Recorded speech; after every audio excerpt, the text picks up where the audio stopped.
આજે આપણે તે પરમ શાંતિદાયક શ્લોક જોઈશું જે સમજાવે છે કે સાચી શાંતિ મેળવવા માટે મનમાંથી કયા કચરાને બહાર કાઢવો અનિવાર્ય છે. નમસ્કાર મિત્રો, ડિજિટલ કી શ્રેણીમાં આપનું સ્વાગત છે. ગઈકાલે શ્લોક 70માં આપણે જોયું કે જે રીતે સમુદ્ર બધી નદીઓને પોતાનામાં સમાવી લેવા છતાં અચળ રહે છે, તેમ જ્ઞાની પુરુષ બધી ઈચ્છાઓ વચ્ચે પણ શાંત રહે છે. આજે આપણે જોઈશું અધ્યાય 2, શ્લોક 71, જેમાં ભગવાન શ્રીકૃષ્ણ એ રહસ્ય ખોલે છે કે મનુષ્યને પરમ શાંતિ ક્યારે પ્રાપ્ત થાય છે અને કઈ 3 વસ્તુઓનો ત્યાગ કરવો જરૂરી છે. 1. સંપૂર્ણ સંસ્કૃત શ્લોક. વિહાય કામાન્યઃ સર્વાન્પુમાંશ્ચરતિ નિઃસ્પૃહઃ નિર્મમો નિરહંકારઃ સ શાંતિમધિગચ્છતિ 71. 2.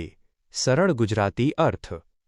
શ્રી ભગવાન બોલ્યા, જે મનુષ્ય તમામ કામનાઓનો, ઈચ્છાઓનો ત્યાગ કરીને સ્પૃહા, લાલસા રહિત, મમતા રહિત અને અહંકાર રહિત થઈને વિચરે છે, તે જ શાંતિ પ્રાપ્ત કરે છે.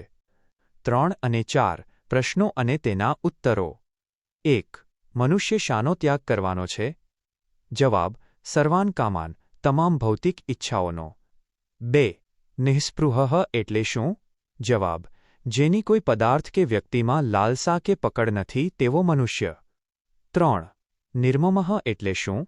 જવાબ: મમતા રહિત, જેનું મન આ મારું છે એવા ભાવથી મુક્ત છે. 4. નિરહંકારઃ એટલે શું? જવાબ: જેનો અહંકાર ઓગળી ગયો છે, જેનામાં હું કરું છું તેવો ભાવ નથી. 5. શાંતિ કોને મળે છે? જવાબ: જે આ ત્રણેય લાલસા, મમતા, અહંકારથી મુક્ત છે તેને. 6. શું સંસાર છોડવો જરૂરી છે? જવાબ: ના, ભગવાન કહે છે ચરતી અર્થાત સંસારમાં વ્યવહાર કરતા રહીને પણ આ ભાવ રાખવો. 7. કામના અને સ્પૃહા વચ્ચે શું તફાવત છે? જવાબ: કામના એટલે વસ્તુ મેળવવાની ઈચ્છા, સ્પૃહા એટલે વસ્તુ મળ્યા પછી તેને પકડી રાખવાની તીવ્ર લાલસા. 8. મમતા આપણને કેવી રીતે નડે છે? જવાબ: મમતાને કારણે જ મનુષ્ય રાગ દ્વેષના ચક્રમાં ફસાય છે અને દુઃખી થાય છે. 9. અહંકાર શાંતિનો શત્રુ કેમ છે? જવાબ: કારણ કે અહંકાર હંમેશા પોતાને બીજાથી શ્રેષ્ઠ બતાવવામાં જ અશાંત રહે છે. 10. આ શ્લોક કયા અધ્યાયનો છે? જવાબ: બીજા અધ્યાયનો 71મો શ્લોક. 5. જીવનનો ઉદ્દેશ. 1. નિઃસ્પૃહ જીવન, લિવિંગ વિધાઉટ લોંગિંગ. આપણને ઘણીવાર લાગે છે કે વધુ વસ્તુઓ ભેગી કરવાથી સુખ મળશે, પણ હકીકતમાં તે લાલસા આપણી શાંતિ હણી લે છે.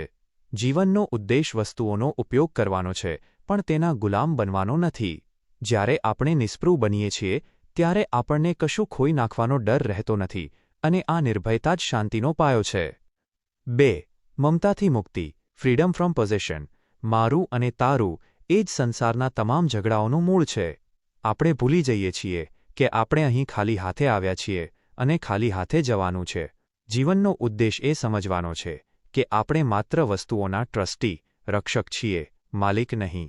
જ્યારે નિર્મમ ભાવ જાગે છે ત્યારે હૃદય વિશાળ બને છે અને શાંતિ સ્થાયી થાય છે. 3. અહંકારનો લય, ડિઝોલ્વિંગ ધ ઇગો. જ્યાં સુધી હું છે ત્યાં સુધી ભગવાન નથી અને શાંતિ પણ નથી. અહંકાર આપણને સતત ચિંતામાં રાખે છે, માન અપમાનની ચિંતા, સફળતા, નિષ્ફળતાનો ડર. જીવનનો ઉદ્દેશ અહંકારને ઓગાળવાનો છે. જ્યારે આપણે સમજીએ છીએ કે બધું ઈશ્વરની ઈચ્છાથી થાય છે, ત્યારે હુંપણું જતું રહે છે અને એક અતુલ્ય આંતરિક શાંતિનો ઉદય થાય છે. નિષ્કર્ષ ટૂંકમાં: 1. ઈચ્છાઓ, મમતા અને અહંકારનો ત્યાગ એ જ શાંતિનો એકમાત્ર માર્ગ છે. 2. સંસારમાં રહો, પણ સંસારને તમારામાં ન રહેવા દો. 3. સાચી શાંતિ બહારની વસ્તુઓમાં નથી, પણ અંદરની શુદ્ધતામાં છે. આવતીકાલના શ્લોકની પૂર્વભૂમિકા.